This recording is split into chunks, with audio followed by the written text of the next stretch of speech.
अस्सलाम वालेकुम जी, कैसे हैं आप सब। तो जी वेलकम इन न्यू व्लॉग। तो जी आज मैं आप लोग के साथ शेयर करूंगी कि मैंने फूड पांडा पर कितने पैसों से स्टार्ट किया था। और मुझे बिल्कुल भी नहीं पता था कि जब मैं रजिस्ट्रेशन करवा रही थी कि ये एक फ्रॉड है या फिर मेरे सारे पैसे ज़ाया हो जाएंगे। तो ये सब मैं शेयर करूंगी आपके साथ आज की इस वीडियो में।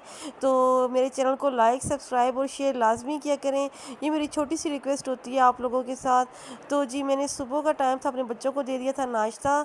और ये कुछ गेस्ट आए थे हमारे घर और वो कुछ गिफ्ट्स लेकर आए थे, तो मैंने कहा चलिए आपको भी दिखाती हूँ कि इसके अंदर क्या है। तो जी इसके अंदर था जी पिज़्ज़ा। और पिज़्ज़ा था तो बहुत मज़े का। तो लेकिन हमारे पास ना तहज़ीब का जो पिज़्ज़ा होता है वो सबसे अच्छा होता है। तहज़ीब जो है वो जो जी 9 वाला है वो बहुत अच्छा है। उनके पिज़्ज़े का टेस्ट किसी पिज़्ज़े में नहीं मिलता। जीजीएस वालों का भी अच्छा होता है लेकिन उनका मुकाबला नहीं होता। ये वाला जो पिज़्ज़ा था ये तो बेक अवे वालों का था। तो जी चलते हैं अपना टॉपिक की तरफ कि मैंने फूड पांडा पर कितने पैसों से स्टार्ट किया था। तो जी जब मैंने रजिस्ट्रेशन के टाइम पे जो है वो फ़ीस पे की थी वो थी टोटल 10,000। 10,000 मैंने जो है वो पे किया था अपनी डिवाइस के लिए। और डिवाइस मैंने अपने मोबाइल के ऊपर ही उनसे जो है वो ऐप इंस्टॉल करवा ली थी। और यहाँ पर जी रबीउल अव्वल की तैयारियाँ हो रही थी। अचानक मैं बाहर निकली तो बाहर बहुत ज़्यादा शोर की आवाज़ ही देखा, तो नीचे जो मस्जिद है वो मस्जिद के जो है वो बच्चे इकट्ठे होकर रबीउल अव्वल की तैयारियाँ कर रहे थे। वो जुलूस की शक्ल में वो उसकी प्रिपरेशन कर रहे थे। तो बहुत ही खूबसूरत सा लगा। तो जी 10,000 मैंने रजिस्ट्रेशन के टाइम पे दिया था अपनी डिवाइस के लिए। और उसके उसके ऊपर ऑप्शंस थे कि आप डिवाइस जो है वो अपने मोबाइल पर लेना चाहते हैं या आप अलग से डिवाइस लेना चाहते हैं। अगर तो आप अलग से डिवाइस लेना चाहते हैं तो उसका 16,000 था, लेकिन मैंने ऑप्शन सेलेक्ट किया था अपना मोबाइल ही, क्योंकि हमने सिर्फ ऑर्डर ही रिसीव करने होते हैं। और उसके ऊपर तो बल्कि और भी ज़्यादा ख़र्चा होता है, क्योंकि जब आपको वो डिवाइस यूज़ करते हैं तो आपको साथ साथ रसीद भी निकाल के देनी होती है और उसका भी अलग से ख़र्चा होता है।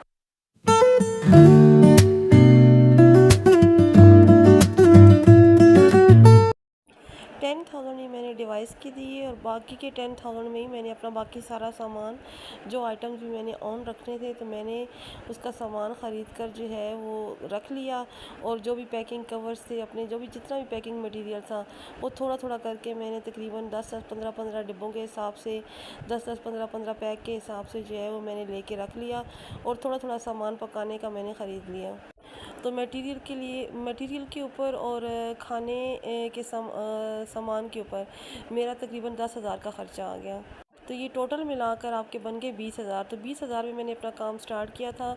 और 1 वीक के बाद फिर जो मुझे इनवॉइस मिली थी, जो मेरी पेमेंट मिली थी, फिर वो आपको इतनी आ जाती है कि आप उससे अगला सामान ख़रीद सकें। तो जी यहाँ पर हम जा रहे थे जी, एक हमारी बहुत ही करीबी दोस्त की बेटी की शादी थी। तो रात का टाइम हो चुका था और हम गुजरे थे मंडी के पास से, तो सोचा थोड़ा सा फल भी ख़रीदते हुए चलें, क्योंकि फल भी घर में ख़त्म हुआ हुआ था और साथ ही शादी भी अटेंड कर लें। तो हमें जाना था जी रॉयल पाम मार्केट के अंदर। तो यहाँ पर काफ़ी सारी मार्कियाँ साथ साथ थीं। तो काफ़ी एरिया जो है उन्होंने बड़ा घेरा हुआ है मार्कियों ने, और बहुत ज़्यादा मार्कीज़ हैं यहाँ पे। लेकिन हमें तो जाना था कि रॉयल पाम मार्केट के ऊपर, हमारा एड्रेस वही था। तो हम पहुँचे मार्केट के ऊपर। ये बहुत बड़ी मार्केट थी और बहुत ही प्यारी थी। रात का टाइम था। रात के सफ़र से वैसे मैं थोड़ा सा घबराती हूँ, मुझे रात का सफ़र इतना पसंद नहीं है। तो लेकिन जाना ज़रूरी था, क्योंकि उन्होंने बड़े ही प्यार से इनवाइट किया हुआ था। तो जी ये हम पहुंच के रॉयल पाम के ऊपर, और बाहर ही जो है वो वेलकम करने के लिए अंकल खड़े थे। तो ये देखिए जी अंदर से हाल, इतना प्यारा, इतना खूबसूरत हाल और इतना बड़ा। बहुत ही अच्छी अरेंजमेंट की हुई थी उन्होंने, हर चीज़ थी। तो ये ज़्यादा डेकोरेशन आर्टिफिशियली होती है, तो लेकिन दिखने में ऐसा लग रहा था कि जैसे बिल्कुल ही ओरिजिनल फ्लावर्स लगे हुए हैं। और सामने स्टेज भी बहुत बड़ा था, बहुत खूबसूरत।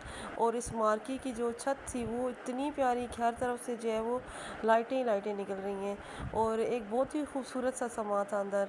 और ऐसा बहुत कम मार्केट्स के अंदर होता है, क्योंकि अक्सर के अंदर जाओ या तो लाइट नहीं होती, या उसकी डेकोरेशन अच्छी नहीं होती, या जगह जो है वो बहुत उन्होंने वो कंजेस्टेड सी की हुई होती है कि बंदा जो है वो वहाँ पे जाते ही घबरा जाता है। तो ये बहुत ही साफ़ सुथरी और बहुत ही जो है वो रोशन और बहुत ही प्यारी मार्केट थी। तो अल्लाह पाक उनकी बेटी के नसीब भी अच्छे करे। तो क्योंकि बेटी को जितना जो है वो सजाया जाता है, तो अल्लाह पाक उसके नसीब भी उससे कई गुना ज़्यादा प्यारे कर दें। और खाने में भी हर तरह की वैरायटी थी, कोई ऐसी डिश नहीं थी जो उन्होंने ऐड ना की हो। हर किस्म की वैरायटी खाने के अंदर मौजूद थी। बस मैं खाने की प्रॉपर वीडियो नहीं बना सकी, क्योंकि आप लोगों को पता है कि जब शादी का खाना खुलता है तो फिर हर कोई जो है वो भूल जाता है कि भाई कौन किस तरफ जा रहा है और कौन किस तरफ जा रहा है। तो इतना रश हो जाता है फिर साइडों पे कि भाई बंदा वीडियो बना ही नहीं सकता बिल्कुल भी। तो जी यहाँ पर हो रही थी दुल्हन की एंट्री, और जैसे ही दुल्हन की एंट्री हुई और फिर साथ ही उन्होंने वो खाना भी खोल दिया। लेकिन दुल्हन एंटर हुई तो लोग दुल्हन को छोड़कर खाने की तरफ भाग पड़े।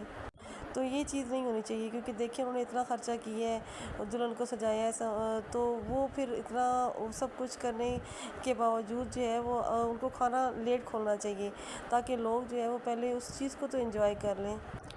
और दुल्हन के लिए वही सबसे बेस्ट मोमेंट होता है, क्योंकि उस टाइम पे वो अपने आप को एक प्रिंसेस महसूस कर रही। हमने तो जी बहुत इन्जॉय किया। तो आपको मेरी वीडियोस कैसी लगती हैं मुझे कमेंट बॉक्स में ज़रूर बताया करें। मेरे चैनल को लाइक सब्सक्राइब और शेयर करना ना भूला करें, तो ताकि मेरी हर आने वाली वीडियो आप लोगों तक पहुंच सके। और प्लीज़ वीडियो को एंड तक लाजमी देखा करें, वीडियो को स्किप मत किया करें, क्योंकि बहुत ही मेहनत से वीडियोस बनाई जाती हैं आप लोगों के लिए, और फिर आप लोग उसको पूरा नहीं देखते। तो जी मिलते हैं इंशाल्लाह एक नेक्स्ट व्लॉग के अंदर। अपना ढेर सारा ख्याल रखिएगा। ओके जी, अल्लाह हाफिज़।